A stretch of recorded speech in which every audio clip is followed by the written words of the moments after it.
tassa bhagavato arahatu sama sambuddhassa.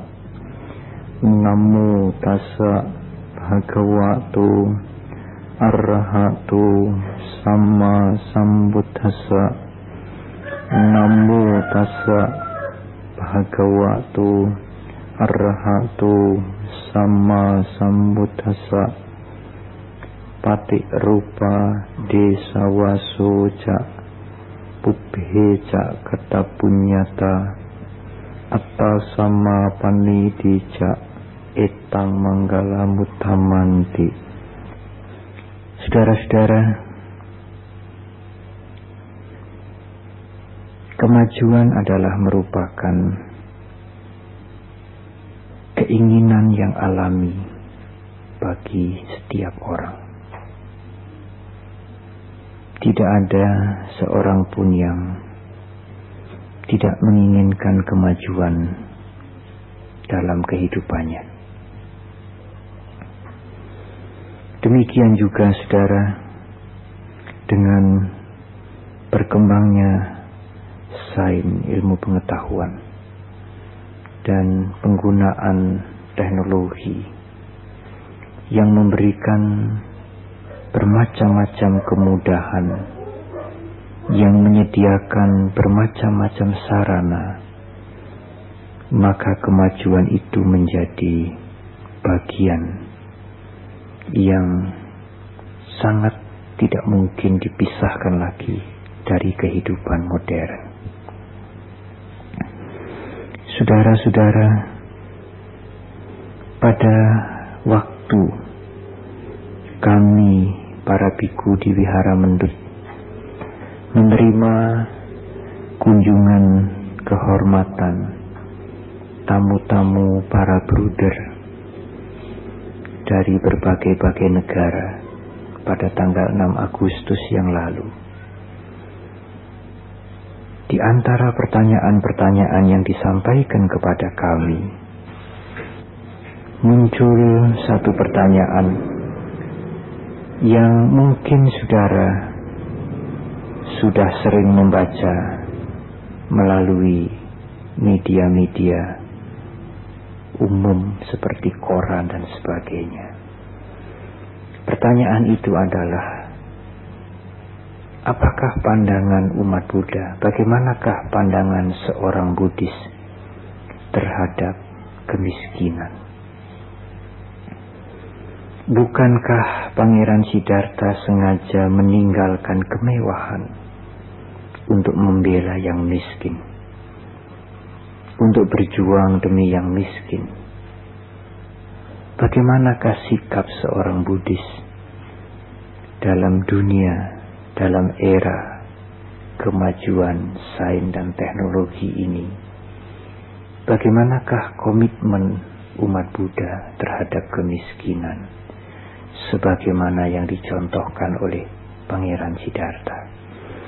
Begitulah saudara kira-kira pertanyaan yang dia sampaikan.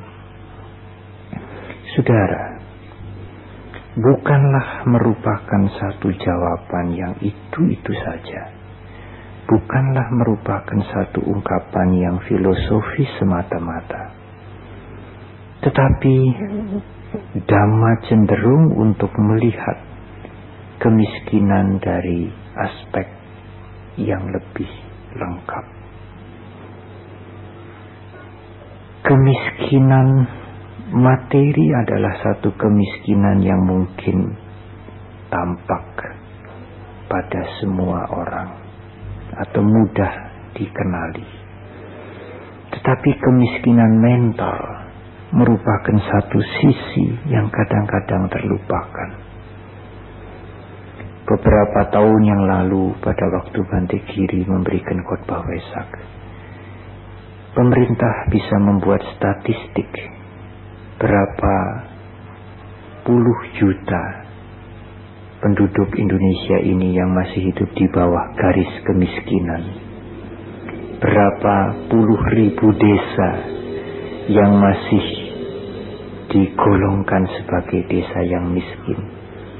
Tetapi tidak mudah, tidak gampang untuk membuat statistik berapa banyak di antara kita ini yang masih miskin mentalnya, yang masih miskin batinnya. Dan rasanya mungkin tidak akan pernah timbul ide untuk membuat statistik berapa puluh juta penduduk Indonesia yang masih mempunyai kemiskinan batin, kemiskinan mental.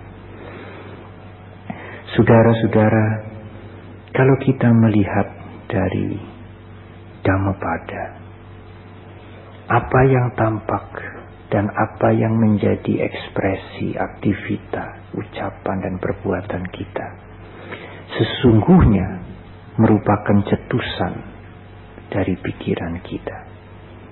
Maka dengan kalimat yang lain, kemiskinan materi itu sesungguhnya merupakan dampak dari kemiskinan mental. Apalagi kalau kita melihat kemiskinan dalam artian yang lain. Kemiskinan itu pun menjadi relatif. Mungkin seseorang yang menurut pandangan orang lain masih miskin, tetapi tidak miskin bagi dirinya sendiri. Saudara-saudara, di dalam Manggala Sutta disebutkan bahwa ada beberapa faktor yang juga di dalam khotbah Sang Buddha yang lain, beberapa faktor ini disebut sebagai cakra atau cakra, roda. Laksana roda yang memudahkan satu kendaraan, satu kereta untuk berjalan, berpindah dari satu tempat ke tempat lain, untuk maju, untuk bergerak, menuju maju. Alangkah sulitnya seandainya bangunan itu, kereta itu tidak mempunyai roda. Maka cukup sulit, sungguh sulit untuk move, untuk bergerak, untuk maju. Ada 4 faktor yang Sang Buddha umpamakan sebagai cakra, seperti roda-roda yang akan membawa kemajuan dalam kehidupan kita. Apakah kehidupan spiritual ataukah sukses dalam kehidupan sekular? Apakah 4 macam roda itu, saudara? Yang pertama disebutkan sebagai patirupa desawasa. Roda yang pertama yang akan menunjang kemajuan ini adalah berpandai-pandai memilih tempat yang sesuai. Kalau saudara-saudara berbicara dengan peluang bisnis dan sesuai dengan kemampuan atau skill yang saudara punyai, maka saudara harus berpandai-pandai memilih tempat yang sesuai untuk kemajuan saudara. Tidak hanya di dalam peluang bisnis saudara, dalam pendidikan, dalam kehidupan sehari-hari, dalam membina rumah tangga, memilih tempat yang sesuai demi kemajuan tidak kalah pentingnya dengan kemampuan untuk maju itu sendiri. Tempat yang tidak mendukung, lingkungan yang tidak mendukung, bahkan lingkungan yang bertolak belakang, yang menghancurkan, yang menghambat, akan sulit membuat seseorang untuk maju. Para biku juga diminta oleh Sang Buddha untuk merenungkan, apakah sebagai biku engkau senang tinggal di tempat yang sunyi? Kalau sebagai biku engkau tidak senang tinggal di tempat yang sunyi, maka kebikuan itu tidak cocok bagimu.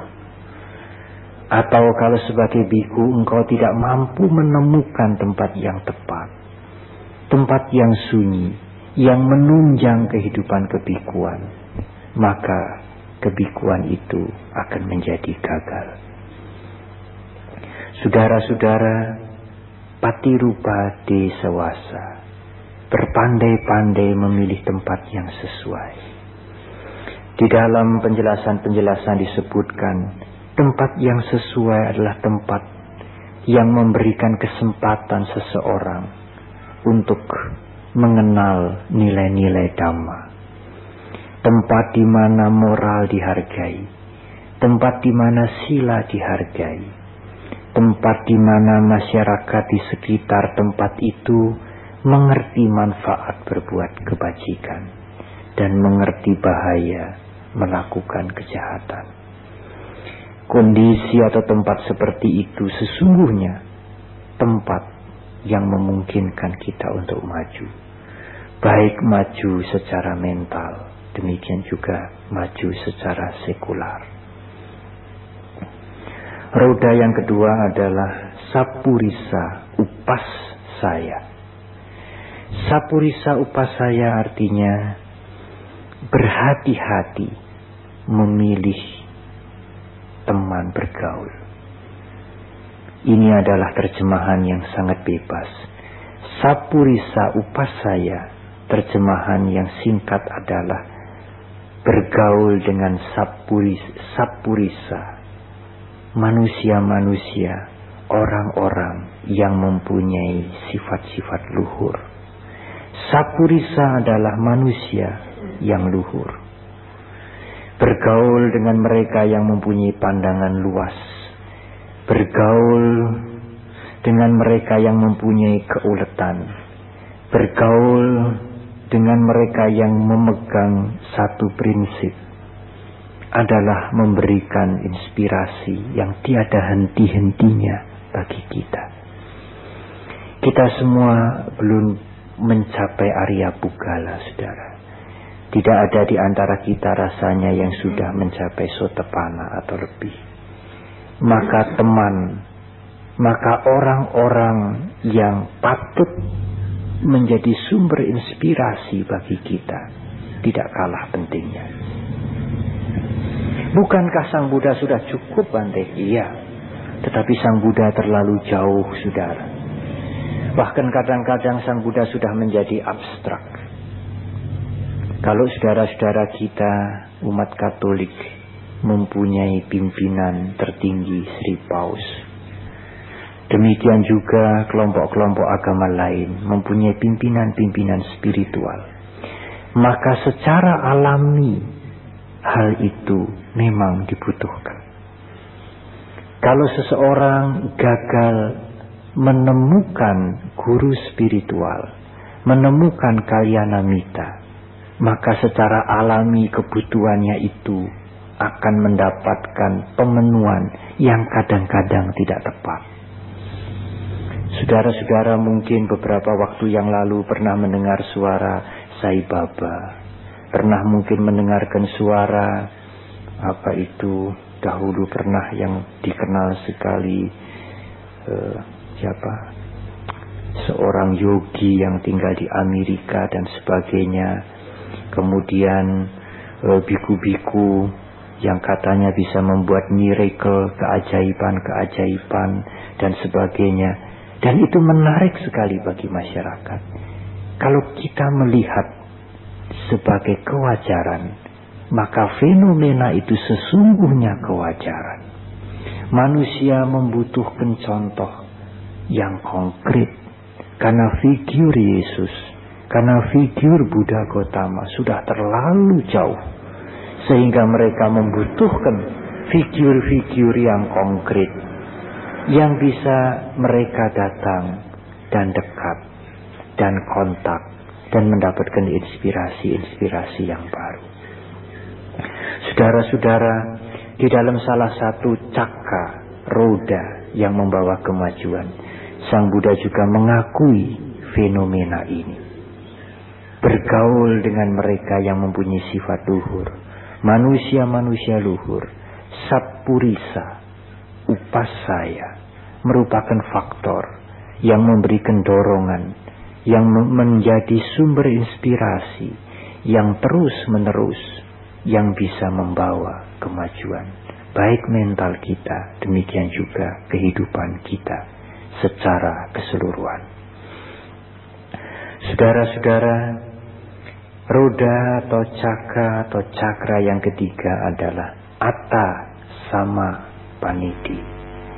Tidak kalah pentingnya adalah Atta sama Paniti.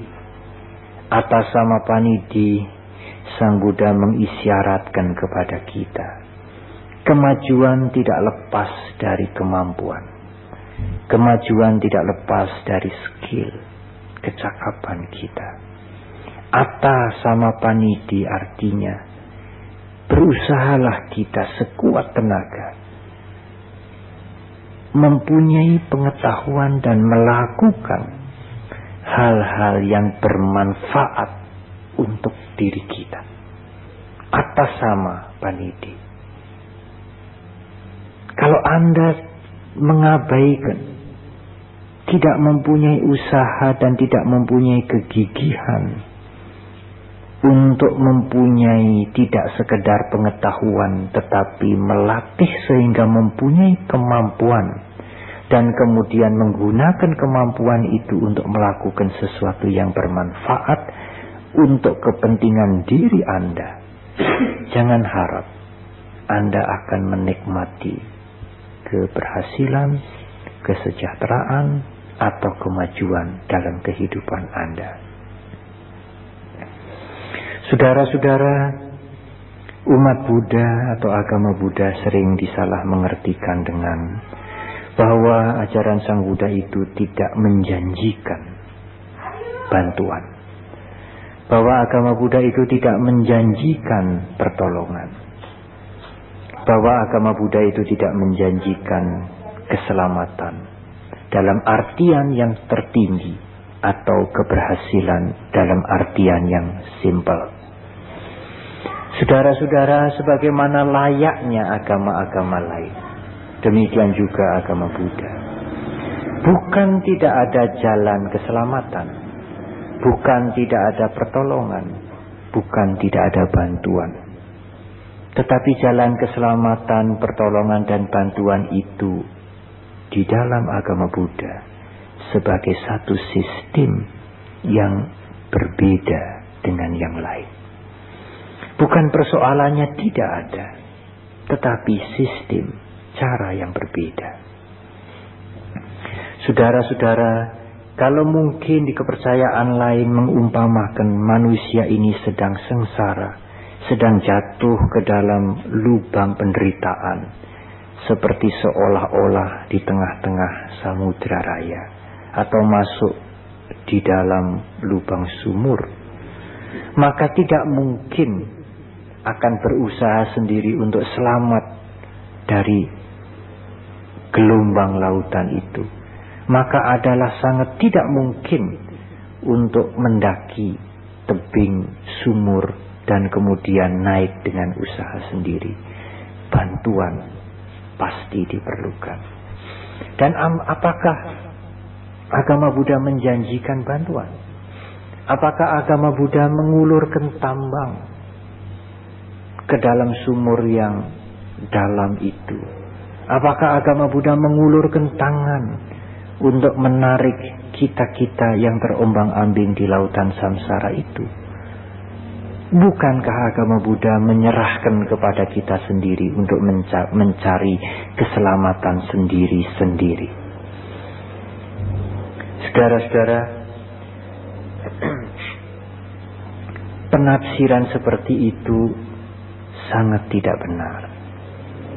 Agama Buddha, Sang Buddha tidak pernah menyerahkan kepada kita untuk mencari keselamatan kita sendiri-sendiri. Sang Buddha tidak pernah menganjurkan kepada kita, carilah keselamatanmu dan berusahalah engkau sendiri-sendiri. Kalau Sang Buddha mengatakan begitu, saya pikir tidak perlu Sang Buddha mencapai penerangan sempurna. Saya pun akan mampu mengatakan begitu. Carilah engkau selamat sendiri-sendiri, saudara. Berjuanglah sendiri-sendiri. Usahalah sendiri-sendiri. Anjuran seperti itu tidak usah diucapkan oleh seseorang yang mencapai penerangan sempurna.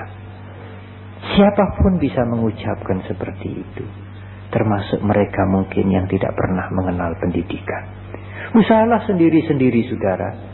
Apa usahamu, karmu sendiri. Cobalah usaha sendiri, carilah sendiri, selamatlah sendiri. Aku tidak ikut campur. Dan seseorang yang mencapai penerangan sempurna sangat tidak mungkin, saudara, mengucapkan ucapan seperti itu. Justru penerangan sempurna Sang Buddha itu menjadikan Sang Buddha yang semula manusia biasa mempunyai kasih sayang yang tanpa batas. Selain mempunyai kesucian yang sempurna, tetapi juga mempunyai kebijaksanaan yang agung. Apakah Sang Buddha mengulurkan tali ke dalam sumur yang dalam? Apakah Sang Buddha mengulurkan sampan kepada kita yang di tengah gelombang? Maka saya harus menjawab, iya. Kalau beliau tidak mengulurkan tali dan tidak mengulurkan sampan, maka sekarang kita tidak mengenal beliau.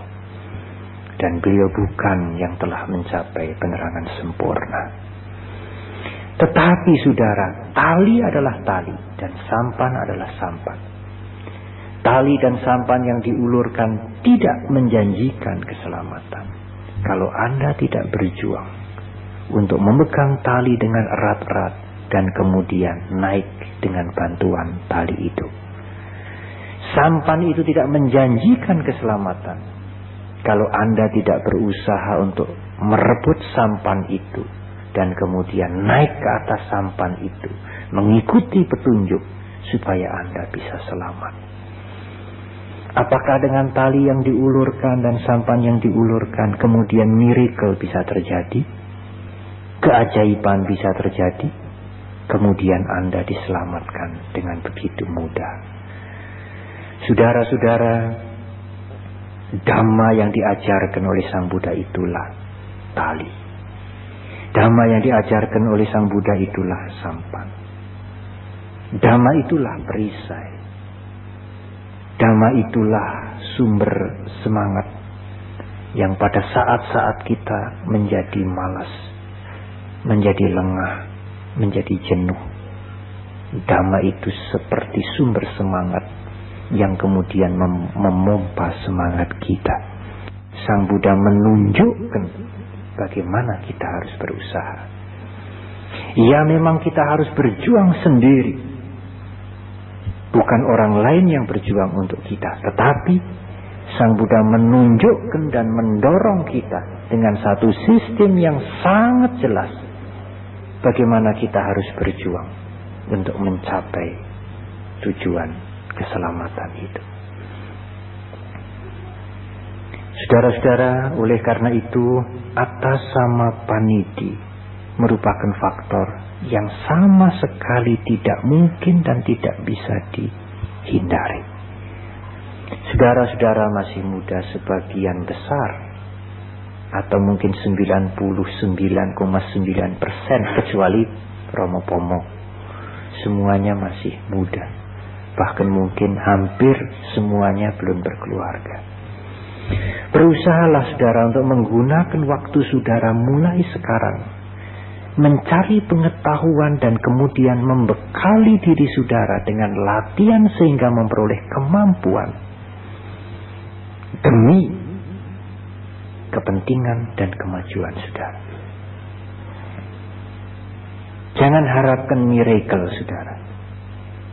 Ilmu pengetahuan berkembang dengan pesat, rekayasa teknologis demikian canggih, tetapi jangan harapkan miracle untuk kemajuan saudara. Seandainya ada miracle, saya yakin miracle itu tidak berlaku untuk membuat orang sejahtera, maju, makmur, berhasil, sejahtera, kuat, ulet. Tidak mungkin. Miracle itu sesungguhnya seperti fenomena fata morgana yang sesungguhnya ada tetapi seperti tidak ada, atau yang sesungguhnya tidak ada tetapi seperti ada. Tidak zamannya lagi saudara kita sekarang berpikir yang miracle, keajaiban.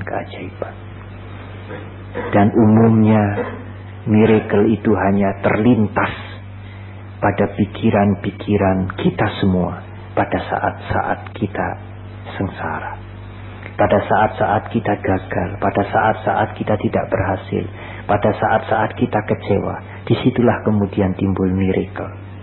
Lihat horoskop, minta jamsi, pergi ke suhu, hari depan bagaimana. Tetapi pada saat kita berhasil, pada saat kita puas, pada saat kita merasa maju, semangat kita prima, pada saat itu kita tidak butuh melihat horoskop. Pada saat itu kita tidak butuh lihat jamsi dan sebagainya. Pada saat itu tidak terpikir dalam pikiran kita, apakah ada miracle untuk hidup saya. Saudara-saudara, roda yang keempat adalah pube kata punyata. Memang roda yang keempat ini seperti harga mati, saudara. Tetapi mengapa Sang Buddha menyebutkan demikian? Karena itu merupakan faktor yang tidak bisa tidak dibicarakan. Apakah arti pube kata punyata? Mempunyai simpanan kebajikan pada hidup yang lampau. Mungkin karena tingkat pengertian seseorang itu tidak tinggi. Mungkin karena pimpinan itu menekankan pada stressing, pada penekanan yang lain. Maka faktor simpanan karma baik yang lampau ini kadang-kadang hanya disebutkan faktor X. Sang penentu. Manusia berusaha, tetapi sang penentu yang menentukan. Saya bisa memahami ungkapan itu karena mungkin daya tangkap pemikiran manusia, sekelompok manusia waktu itu tidak cukup untuk diajak mengerti adanya dasar yang mendasari kita ini dari kehidupan yang lampau. Atau mungkin pimpinan itu justru menekankan pada unsur yang lain. Sehingga kemudian adanya dan perlunya timbunan, atau adanya lebih tepat timbunan karma baik yang lampau, hanya dijelaskan sebagai itulah takdir, itulah nasib yang sudah ditentukan. Sejauh-jauh manusia berusaha, tetapi tidak akan melampaui takdir dan nasib yang sudah ditentukan. Saudara-saudara, Sang Buddha menjelaskan hal itu dengan mengungkapkan memang ada faktor X, tetapi faktor itu merupakan akumulasi timbunan dari habit, kebiasaan-kebiasaan, dari perbuatan-perbuatan, dari kelakuan-kelakuan kita dalam kehidupan kita yang lalu. Timbunan atau akumulasi perbuatan dan kebiasaan dan tingkah laku dan sikap dan segala macam itu tidak lenyap. Itu akan menjadi faktor yang mempengaruhi kehadiran kita sekarang di sini. Bagaimanakah sikap kita, bagaimanakah kondisi hidup kita, bagaimanakah temperamen kita, dan demikian juga bagaimanakah rintangan dan keberhasilan kita. Semuanya itu dipengaruhi oleh faktor yang lalu. Memang faktor yang lalu tidak menentukan, itu yang harus diingat. Tetapi faktor yang lalu tidak bisa diabaikan. Sang Buddha menyebutkan pube kata punyata. Kalau mempunyai punya kebajikan dari kehidupan yang lalu, maka kebajikan dari kehidupan yang lalu itulah cakra, roda yang membawa kita maju. Saya pernah menjelaskan ada seseorang yang berusaha keras, maka hasilnya juga cukup baik. Wajar. Nalar. Tetapi ada orang yang berusaha keras, tetapi hasilnya amat sedikit, seperti tidak masuk akal.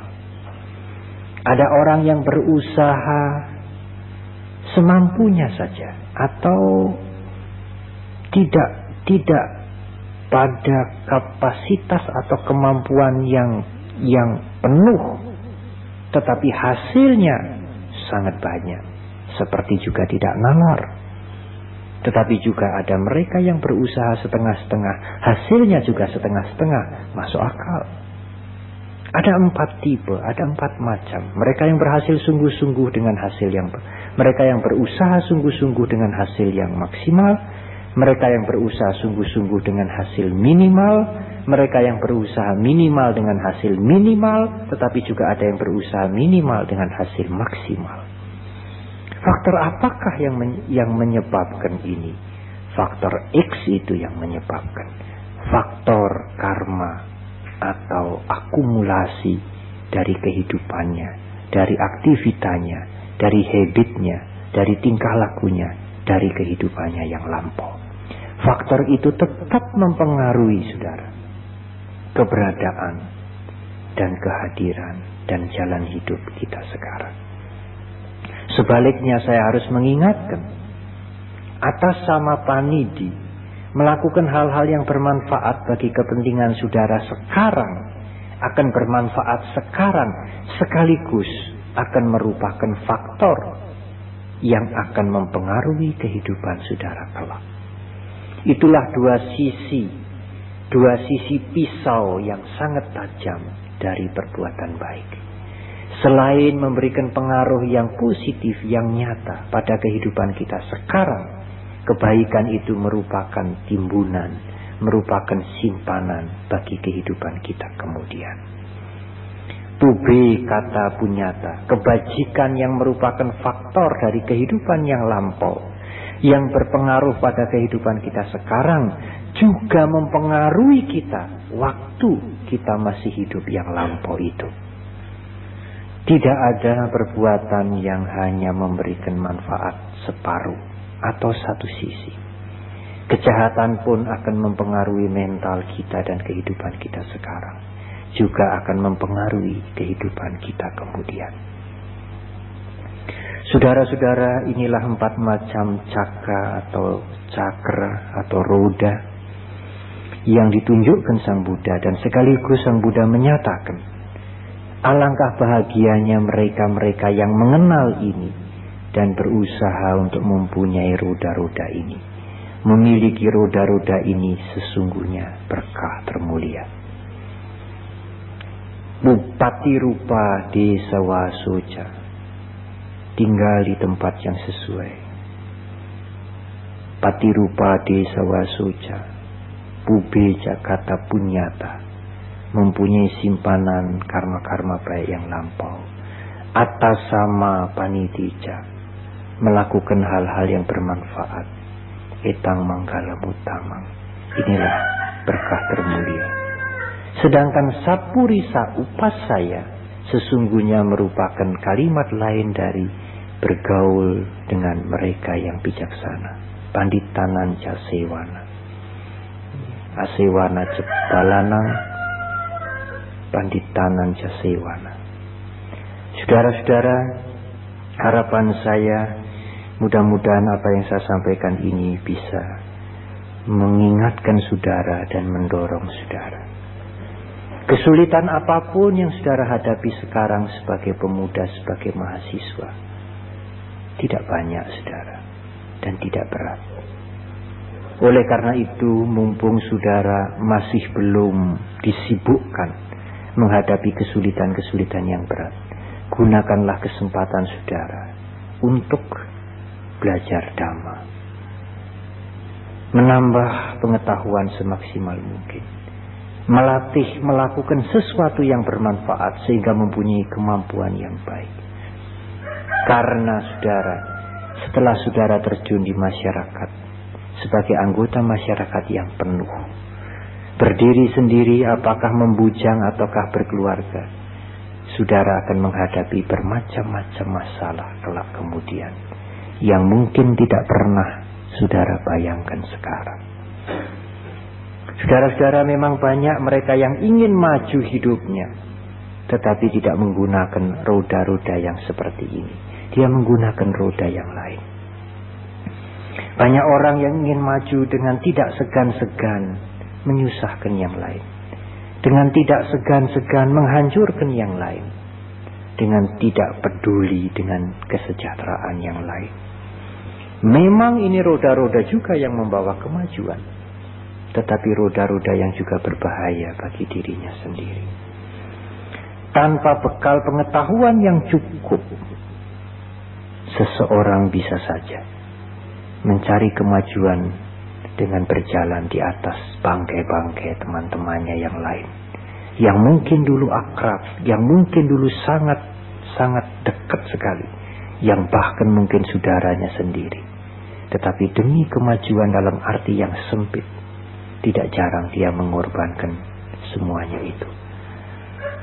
Saudara-saudara, sekarang saudara mungkin pernah mendengar, tetapi kelak kalau saudara sudah terjun di masyarakat, bukannya saudara juga ikut melakukan? Jelas tidak, bukan merupakan harapan saya, tetapi saya yakin saudara akan semakin banyak mendengar. Tanpa adanya latihan yang menimbulkan kemampuan bagi saudara untuk berpegang kepada prinsip-prinsip Dhamma, sulit bagi saudara untuk menghadapi kemudian dengan ketegaran. Saudara-saudara, inilah yang saya harapkan.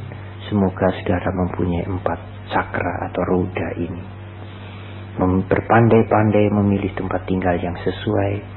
Mungkin juga termasuk tempat untuk indekos, tempat untuk bermain, tempat untuk bergaul, tempat memilih di mana restoran, di mana harus karaoke. Cobalah pilih tempat-tempat yang sesuai, tempat-tempat yang tidak menjatuhkan saudara, tetapi tempat-tempat yang syukur merupakan roda yang membawa kemajuan. Kemudian berusaha untuk memperoleh guru yang baik sebagai sumber inspirasi. Alangkah sengsaranya, alangkah